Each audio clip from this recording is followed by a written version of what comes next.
നമസ്കാരം. Gold price Kerala today 2.0 സ്വാഗതം.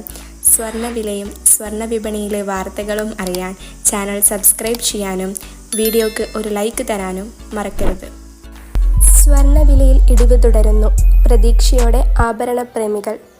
ഈ മാസം 12-നാണ് സ്വർണ്ണവില ആദ്യമായി 70,000 കടന്നത്. ലോകത്തെ ഏറ്റവും വലിയ സ്വർണ്ണ ഉപഭോക്താക്കളാണ് ഇന്ത്യ. ഓരോ വർഷവും ടൺ കണക്കിന് സ്വർണം രാജ്യത്ത് ഇറക്കുമതി ചെയ്യപ്പെടുന്നു. അതുകൊണ്ട് ആഗോള വിപണിയിൽ സംഭവിക്കുന്ന ചെറിയ ചലനങ്ങൾ പോലും അടിസ്ഥാനപരമായി ഇന്ത്യയിലെ സ്വർണ്ണവിലയിൽ പ്രതിഫലിക്കുന്നത്. സംസ്ഥാനത്ത് സ്വർണ്ണവിലയിൽ വൻ ആശ്വാസം.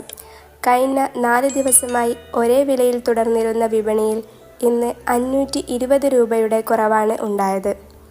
ഒരു പവൻ സ്വർണത്തിൻ്റെ വില 72,000 രൂപയ്ക്ക് താഴെയെത്തി.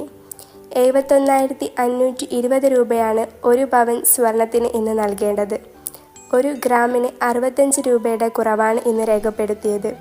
8,940 രൂപയാണ് ഇന്ന് 1 ഗ്രാം സ്വർണത്തിൻ്റെ വില. Thanks for watching gold price Kerala today 2.0.